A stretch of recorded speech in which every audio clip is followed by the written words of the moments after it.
여러분은 가시나무새의 아름다운 전설적인 이야기를 알고 계십니까? 일생에 단 한 번 우는 전설의 새가 있었는데 이 울음소리는 세상의 어떤 소리보다도 아름다운 소리였다고 합니다. 그런데 이 새는 자기의 보금자리 둥지를 떠나간 바로 그 순간부터 가시나무를 찾아다닌대요. 그리고 가장 길고 예리하고 날카로운 가시를 발견하는 그 순간에 이 가시나무 가시에 스스로 찔려 피를 흘리면서 죽어가는데, 그 죽어가는 그 순간에 그는 자기 생애 가장 아름다운 노래를 부르기 시작한다고 합니다. 이 가시나무 하면 생각나는 또 노래가 있지요. 지금은 목사님이 되셨지만 그 전에 시인과 촌장의 하덕규 목사님이 만들고 부른 노래 중에 가시나무라고 하는 노래가 있는데 이런 대목이 있습니다. 내 속엔 내가 너무도 많아. 내 속엔 내가 너무도 많아. 당신의 쉴 곳 없네. 그 다음에 바람만 불면 그 메마른 가지 서로 부대끼며 울어대고 쉴 곳을 찾아 지쳐 날아온 어린 새들도 가시에 찔려 날아가고 바람만 불면 외롭고 또 괴로워 슬픈 노래를 부르던 날이 많았는데. 성도 여러분, 인생을 살면서 가시에 찔려 보신 적이 당연히 있으시죠. 우리는 내일부터 이제 고난주간을 맞이하게 됩니다. 고난주간은 2000년 전에 우리의 죄를 대신해서 이 땅에 오셔서 모든 고난을 다 당하신, 가시면류관 쓰시고 십자가의 길을 걸어가신 우리 주님의 그 고난을 묵상하고 그 주님의 고난의 뒤를 따라가며 또 그리스도를 따라가는 우리들도 인생의 길을 걸어가면서 경험하는 이 고난의 의미도 새롭게 돌아보는 그런 한 주간입니다. 우리 가운데 어느 누구도 가시 좋아하는 사람 한 사람도 없을 것입니다. 그러나 이 땅에 사는 동안에 정말 고난이라고 하는 찌르는 가시가 없는 사람도 한 사람도 없을 것입니다. 가시는 우리를 찌르고 가시는 우리를 아프게 하고 가시는 찌르면 피가 나게 하고, 그래서 가시에 찔리게 되면 그때부터 평범한 일상의 삶이 중단되고 고통 속에 빠져들어가게 되는 것입니다. 어쩌면 요즘 우리 모든 백성들은 다 지금 코로나19로 말미암아 가시에 찔려서 일상의 삶이 중단되고 멈추고 있는 이런 어려운 시대에 우리 모두는 이 고난 가운데서 예수 믿는 사람으로서 이 고난을 그러면 어떻게 받아들여야 되고, 이 고난 가운데 우리는 어떻게 살아야 되느냐, 이 가시 가운데 우리가 어떻게 살아야 되느냐 하는 질문을 던져보는 것입니다. 오늘 본문에 보면 사도 바울도 그런 인생의 가시에 찔렸노라고 고백하고 있습니다. 이때 사도 바울은 이 고난의 가시에 찔렸을 때 어떤 반응을 보였습니까? 그리고 우리 성도들은 그러면 어떤 반응을 보여야 될까요? 첫 번째로 가시가 제거되도록 뭐 해야 될까요? 기도하는 것입니다. 자, 사도 바울은 7절에서 여러 계시를 받은 것이 지극히 크므로 너무 자만하지 않게 하시려고 내 육체의 가시 곧 사단의 사자를 주셨으니 이는 나를 쳐서 너무 자만하지 않게 하려 하심이라. 자, 절 보세요. 그러니까 사도 바울도 하나님의 위대한 종이지만 그에게도 육체의 가시가 있었다는 겁니다. 그러면 사도 바울이 가졌던 찔렸던 그 육체의 가시는 무엇을 말하는 것이냐? 성경에는 분명하게 나오지 않으니까요. 신학자들은 여러 가지로 아마 그가 간질병이었을 것이다. 설교하다가 간질. 아니면 아마 담에색에서 갑자기 그 그 강렬한 빛을 봄으로 말미암아 안질이 없을 것이다. 여러 가지로 얘기합니다만은 성경이 확실하게 말하지 않는 것을 저는 오히려 참 다행이라고 생각합니다. 왜냐하면 오늘 우리가 살면서 여러 가지 모양의 가시들이 있는데 그 가시를 사도 바울의 가시에 동일하게 적용할 수 있지 않겠습니까? 그런 의미에서 보면 오늘 지금 우리가 이 시대 지금 우리 성도들이 당하는 정말 성전에 가고 싶지만 성전에 가지도 못하게 하는 가정에 갇혀있는 이것도 하나의 가시의 하나라고 볼 수도 있을 것입니다. 자, 그런데 중요한 것은 바울이 이런 가시 가운데 육체의 가시를 어떻게 했느냐. 8절에 보면요, 이것이 내게서 떠나가게 하기 위하여 내가 3번 주께 간구하였더니, 바울은 이 자신의 고통이 가시가 떠나가도록 그는 3번이나, 단지 3번 말하는 게 아니겠죠. 그는 그 이상으로 정말 전심으로 그는 기도했노라고 말씀하고 있는. 자, 그럼 첫 번째로 중요한 것은 바울이 그 가시가 옮겨지도록 기도했다는 것입니다. 여러분도 아시죠? 예수님도 겟세마네 동산에서 목요일 저녁에 주님은 어떻게 기도하시나? 마가복음 14장 36절 상반절에 이르시되 아버지여, 아버지께는 모든 것이 가능하오니 이 잔을 내게서 옮기시옵소서. 우리 예수님도 이 잔을 옮겨달라고 무려 3번에 걸쳐가지고 눈물로 간절히 하나님께 기도하셨거든요. 그러므로 사랑하는 성도 여러분, 우리가 이 땅에 사는 동안에 여러 가지 많은 모양의 고난이 있고 가시가 있을 때 무엇보다도 우리 하나님의 성도들이 할 일이 무엇이냐? 기도하는 것입니다.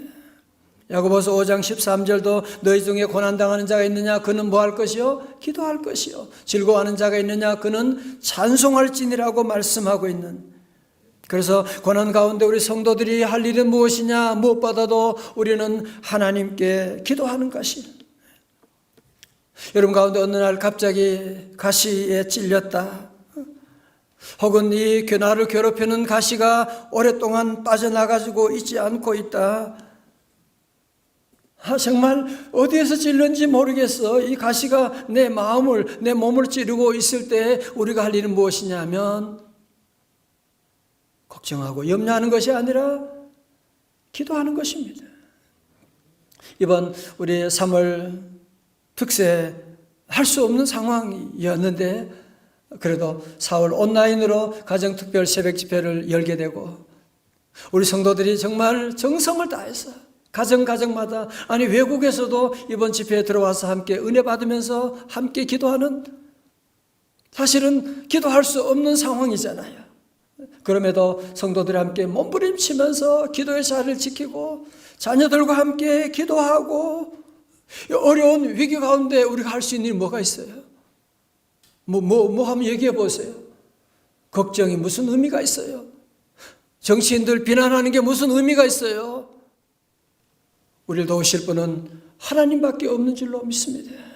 그래서 우리 모든 성도들 함께 기도한 것, 제가 기도하면 우리 하나님이 너무 기뻐하세요. 하나님의 시선이 여기에 머물러서 우리 성도들 기도 제목 하나하나 하나님 받아주시고 응답해 주시는 줄로 믿습니다. 사랑하는 성도 여러분, 그러므로 여러분 지금도 그렇고 앞으로도 여러 가지 어떤 모양의 가시가 올지라도 낙심하지 말고 우리 모두는 전능하신 하나님께 기도하면 어떤 고난도 돌파하지 못할 것이 없다 믿고 늘 기도에 힘쓰는 우리 저와 여러분들 다 되시기를 주님의 이름으로 축원합니다. 그런데 문제는 내가 그렇게 기도했는데 기도하고 또 기도했는데 사도 바울은 어떻게 됐어요?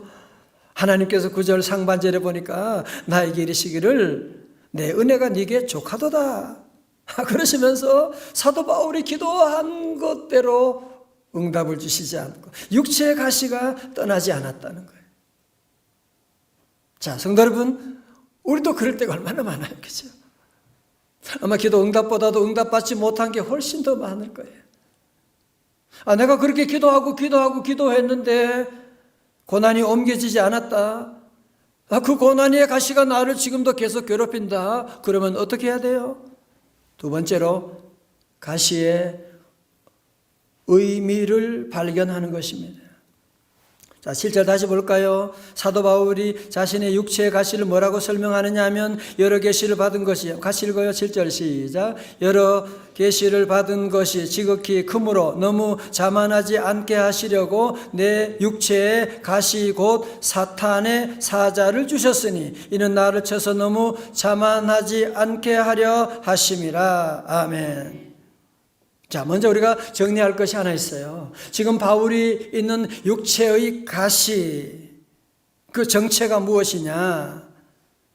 자신의 몸을 괴롭히는 그 육체의 가시, 그 자체는, 잘 보세요. 그것은 하나님이 주신 것이 아니라 누가? 사탄이 준 거라는 거예요.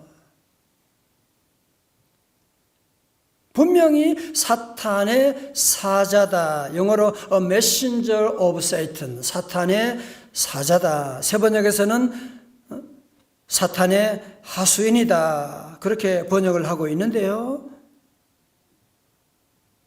그런데 하나님이 그것을 허용하셨다. 그 말씀이에요. 자, 보세요. 이번에 코로나19도 마찬가지죠. 이것은 분명히 우리 인간의 죄를 숙주로 삼아 사단이 한 짓입니다. 그러나 이 모든 배후에 하나님이 허용해 주셨다는 거예요. 자, 그러니까 바울이 물어보는 거죠. 아니, 도대체 나를 찌르는 이 가시, 왜 제거하지 않고 있는 이 가시, 무슨 의미가 있는 것입니까? 자, 다시 한번 우리 7절의 말씀 보실까요? 여러 계시를 받은 것이 그러므로 나를 줄쳐요 너무 자만하지 않게 하시려고 내 육체에 가시고 사단의 사자를 주셨으니 이는 나를 쳐서 또 줄쳐요 너무 자만하지 않게 하려 하심이라. 오늘 본문의 짤막한 구절에 두 번 반복되고 있는 단어가 뭡니까? 너무 자만하지 않게 하시려고. 다른 말로 뭐예요? 교만하지 않게 하려고. 또 다른 말로 뭐예요? 겸손하게 하려고 하나님께서 이 고난의 가시를 허용하셨다 그 말씀입니다. 그러면 사도 바울이 무슨 자만할 만한, 교만할 만한 무슨 특별한 일이 있었나요? 예, 있었어요. 여러분, 오늘 본문 말씀 7절에 보면 바로 앞에 그렇게 나오죠. 여러 계시를 받은 것이 지극히 크므로. 이제 그 말씀에 대한 얘기가 바로 그 앞에 12장 1절부터 6절까지 나오는 거예요. 여러분, 사도 바울은 12장 앞에 보면 보통 사람이 한 번도 경험하지 못한 독특하고 신비한 경험을 하게 되는, 3층천에 올라가게 되는, 낙원에 올라가는 아주 신비한 세계를 보고 하나님의 음성을 듣게 되는 그런 경험을 하게 됐습니다. 자, 여러분, 성도 여러분, 우리가 믿음 생활하면서 신비한 체험하는 거 참 좋은 일이죠. 참 좋은 일입니다. 그래야만 합니다. 그러나 신비한 체험에는 하나의 함정이 있는데 무엇이냐면 그런 신비한 체험을 한 사람들이 교만에 빠지기 쉬운 거예요. 영적인 교만에 빠지는. 만약에 사도 바울에게 이런 가시가 없었다면 그 지난날에 3층천에 올라가게 되고 세계 선교하고 그런 수많은 사역들 기적을 행했던 그것으로 말미암아 자만하게 되고 그래서 그 은혜로 말미암아 사도 바울은 도리어 하나님께 저주받게 되는 마지막이 되고 말았을 겁니다. 여러분, 요즘 이단에 대한 얘기가 참 많은데 이단들의 교주의 특징은 딱 한 가지입니다.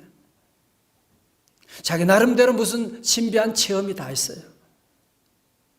여러분, 옛날에 구원파 그 박태선 장로라고, 그분이 세수했던 물도 그냥 전부 다 그 줄 서 가지고 그거 마시면 뭐 낫고, 그분 손수건만 만져도 그냥 낫고.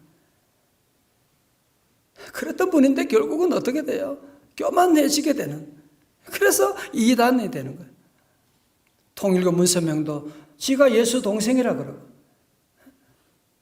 신천지 이만희도 자기가 보혜사 성령이 보혜사고 영생 불사한다고 하는,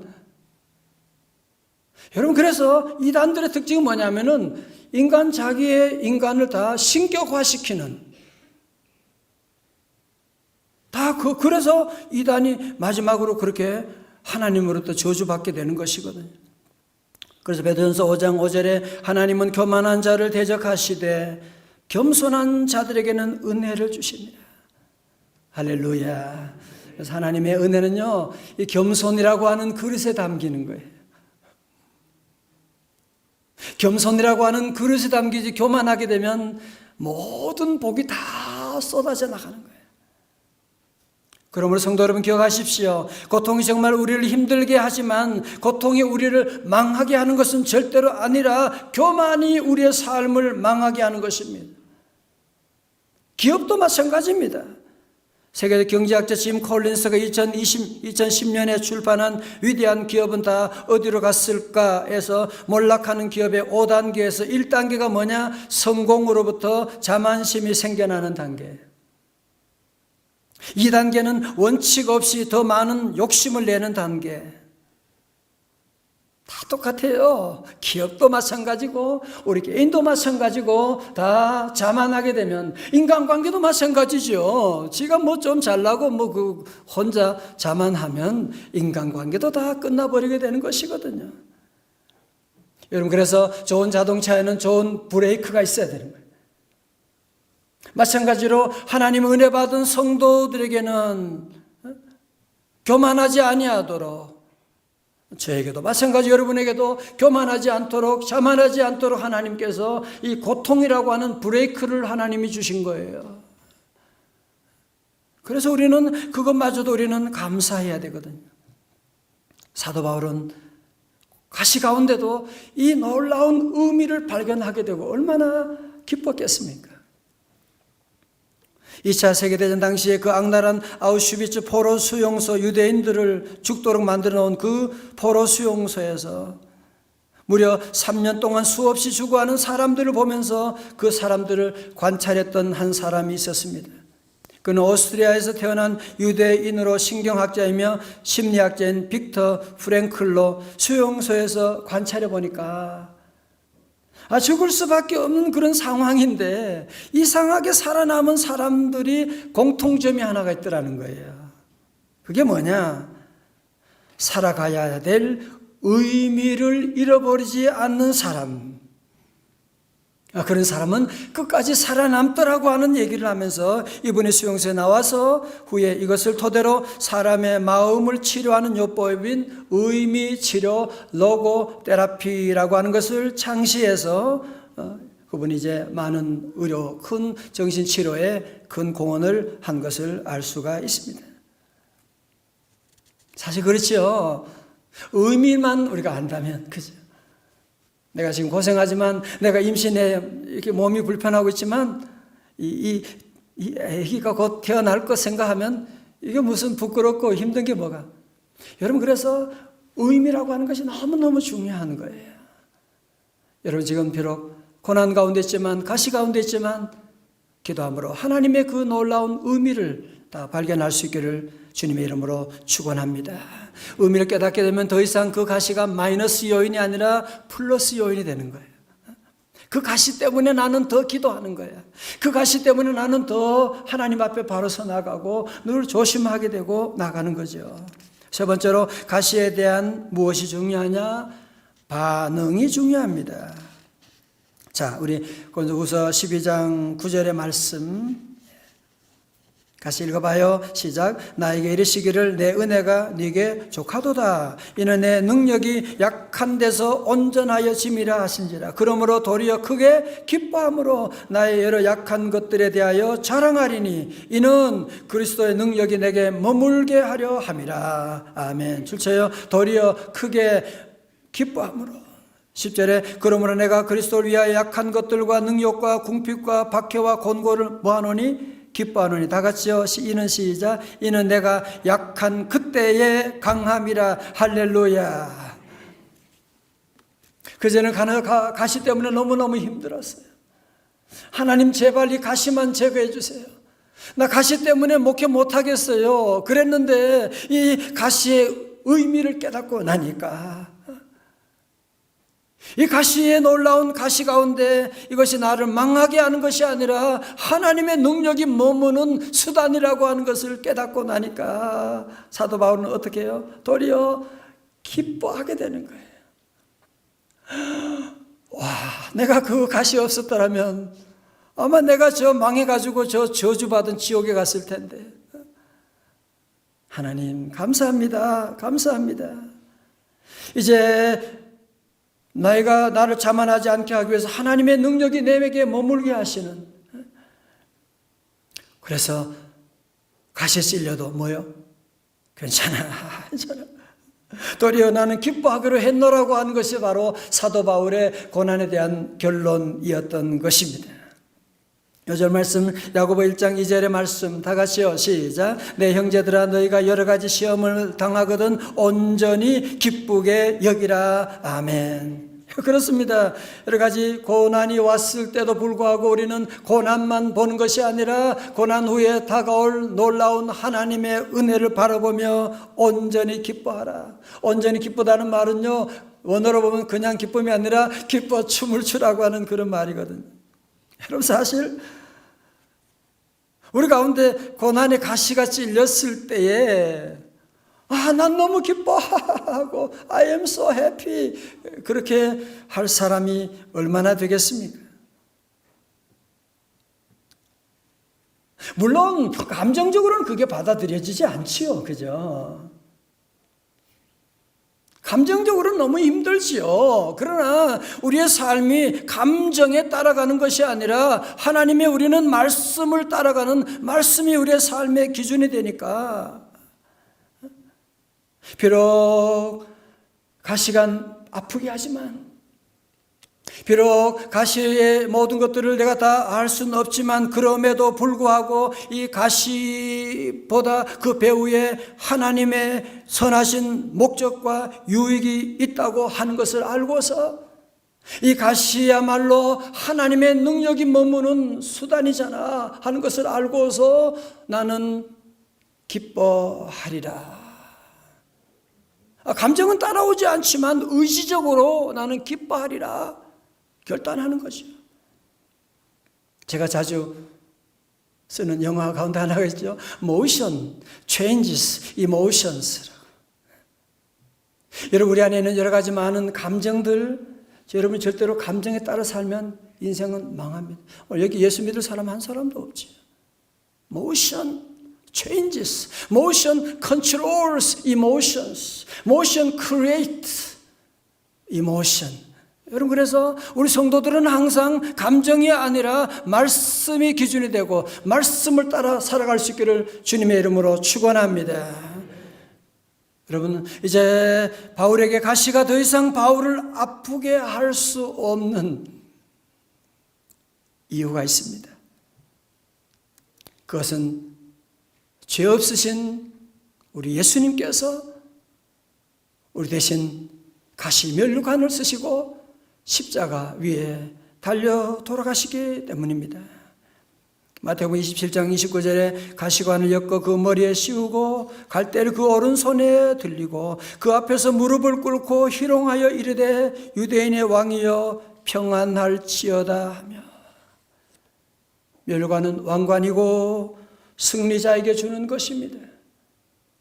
우리 예수님이야말로 모든 인류에 예비한 모든 면류관 받아야 될 분이시지만 우리 주님은 우리의 모든 죄를 대신하셔서 우리가 받아야 될 모든 고통을 대신하셔서 주님 친히 가시 면류관을 다 쓰시고 우리 모두에게는 속죄의 면류관을 씌워주셨습니다. 우리 주님 친히 저주의 면류관을 쓰시고 우리 모두에게 용서의 면류관을 씌워주셨습니다. 우리 주님 고통의 면류관을 씌우시고 친히 우리에게는 이제 치유의 면류관을 씌워주셨습니다. 성도님, 그래서 이제 가시가 더 이상 우리를 찌르고 우리는 절대로 가시 때문에 망하지 않습니다. 왜? 우리 주님이 친히 모든 가시를 다 쓰시고 주님이 그 가시의 찔림으로 가시가 더 이상 효력을 다 소멸하게 되고, 그래서 우리에게 있는 가시는 더 이상 우리를 약하게 하고 우리에게 마이너스 요인이 되는 것이 아니라 도리어 이제는 하나님의 능력이 머무는 장소가 되는, 그래서 우리 모두는 이제는 기뻐하고 기뻐할 수 있는 이 모든 것 주님의 십자가의 은혜인 줄로 믿습니다. 어떤 신앙 좋은 아이가 16살 때 발에 병이 났대요. 맨발로 마당에서 뛰어다닐 때는 몰랐었는데 점점 발이 쑤셔서 걸을 수가 없는 거예요. 그래서 대구 달성공원 느티나무 아래로 가서 40일 동안 작정 기도를 했대요. 그래도 발병이 낫지 않고 더 심해져 가지고 3년을 바깥 출입을 못하고 학교에도 못 다니고 집안에만 틀어박혀 있어야만 했습니다. 더군다나 어머니가 한약을 갖다 붙인 것이 덧나가지고 더 고생을 하게 되고 고등학교를 검정고시로 마쳐야 했습니다. 그는 바깥 출입을 못하니까 늘 집안에서 성경만 읽었어요. 그러다 보니 거의 성경을 달달 외우게 됐네. 3년 동안 성경만 열심히 읽은 덕분에 나중에 그가 위대한 대성서학자로 탄생했는데, 이 사람이 바로 방대한 신구약 성경 전권 주석을 쓰신 신학박사 이상근 목사님이십니다. 이분은 발병으로 60년 동안 고생을 당했거든요. 그런데 그가 1993년에 76세로 은퇴하실 때 그를 존경하던 외과 의사가 간절히 권유해서 발 수술을 좀 받아보자고. 그 수술 결과 발 뒤꿈치에서 1cm짜리 머리카락 굵기의 철사가 나오게 된 거예요. 16살 때 맨발로 다니면서 자기도 모르게 철사에 찔린 것이 들어가서 그의 평생에 가시가 될 줄 누가 알았겠습니까? 이분이 발 수술을 받은 후에 그 철사를 가지고 다니면서, 여러분, 이 철사가 나의 가시가 되어 60년 동안 나를 찔렀는데 이 가시가 바로 하나님의 은혜의 도구가 되어서 나를 대성경학자로 만드셨습니다 하면서 간증하고 돌아다녔다고 하는 말씀이고, 이분의 아드님이 이성희 목사님, 우리 총회장 하셨던 연동교회 목사님이 바로 그분의 아드님이 되십니다. 사랑하는 성도 여러분, 우리 주님께서 나 대신 가시 면류관을 쓰시고 그 면류관이 바로 나 대신, 내 대신 지신 것이다 하는 사실을 믿고, 비록 여러분이 사는 동안에 아직도 가시가 있고 아직도 이 가시가 나를 찌르고 있다고 하지만, 그러나 우리 성도들은 더 이상 그 가시 때문에 여러분이 절대로 망하지 않습니다. 그 가시 때문에 하나님의 은혜가 머무는 장소가 될 거예요. 그 가시 때문에 우리는 더 겸손하게 될 거예요. 그 가시 때문에 우리는 주님의 십자가 복음을 증거하게 되는, 그러므로 우리 사랑하는 성도 여러분, 오늘 때로 우리에게 가시가 있다고 할지라도, 그 가시가 나를 찌른다고 할지라도 끝까지 우리 성도들은 최후의 승리를 얻기까지 주님의 십자가 붙잡고 승리의 행진을 계속해 나가는 오늘 저와 여러분들 다 되시기를 주님의 이름으로 축원합니다. 오늘은 우리 함께 성찬 예식도 못하고 그래서 너무 가슴이 아프고요. 다음에 또 꼭 준비되면 할 거예요. 우리 함께 이 찬송을 함께 하기를 원합니다. 겟세마네 동산에서 기도하실 때 우리 다 자리에 일어나셔서 우리 함께, 우리 가사가 앞에 있으니까요, 다 보시면서 함께 찬양합니다. 겟세마네 동산에 하실 때 주님의 땀방울은 피로 변해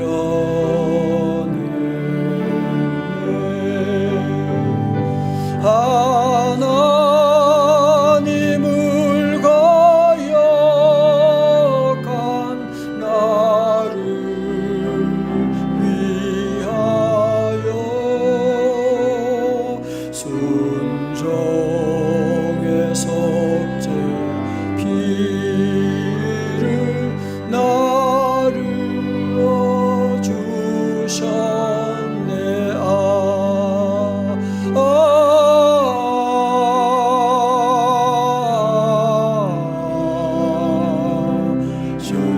사랑 깊고 크셔라. 내 영혼의 파도처럼 메아리쳐 온다. 빌라도의 뜰에 서서 가시관 쓸 때 주님의 얼굴은 비로면서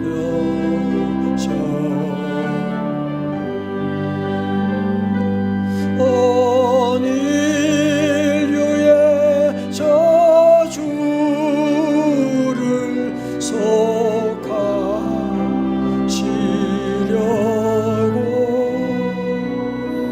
저주의 가시 죄로 관을 쓰셨네.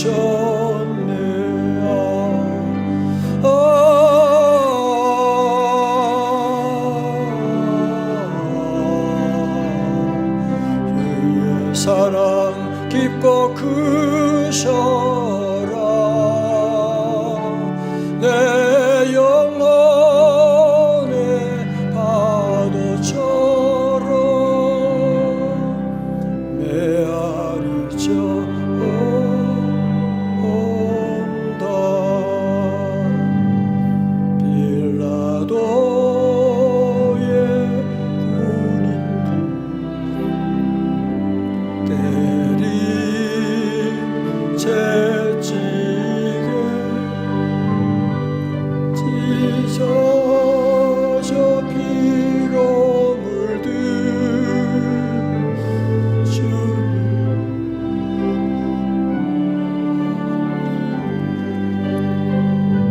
온 인을 찔려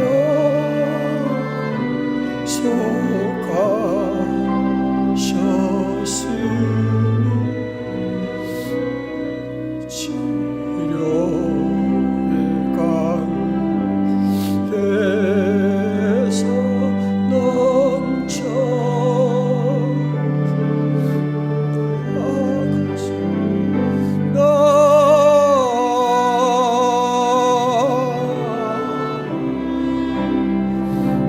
주의 사랑 깊고 크셔라. 내 영혼의 파도처럼 메아리쳐 온다.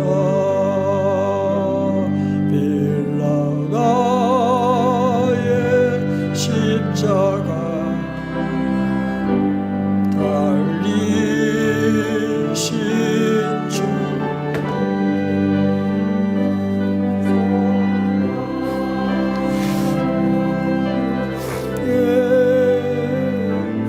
입은 상처로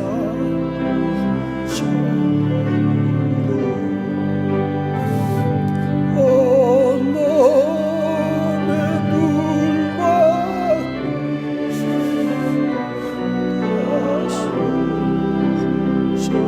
다스셔서 멸망의 죽음에서 날 건지셔. 두 손 들고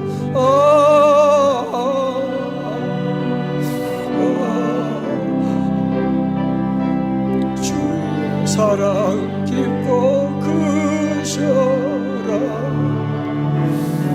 내 영혼의 파도처럼 메아리쳐 온다.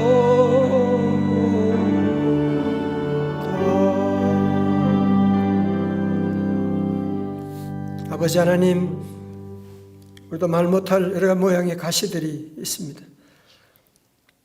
아무리 기도해도 빠지지 않는 가시가 있습니다. 하나님 오늘 사도 바울에게도 주셨던 그 가시, 하나님 이 가시 때문에 원망하고 좌절하고 넘어지는 자 되지 말고 가시 가운데는 주님의 그 목적, 의미를 다 발견하게 되어서 자만하지 않고 하나님의 능력이 머무른 자리가 되게 하여 주옵시고, 하나님 우리 모두도 바울처럼 약할 때 강함이라, 어려울 때 도리어 하나님의 능력을 체험하는 우리 귀한 성도들 될 수 있도록 이 고난의 터널을 잘 통과할 수 있도록 주여 주의 능력의 손으로 붙잡아 주옵소서. 예수님 이름으로 기도드리옵나이다. 아멘.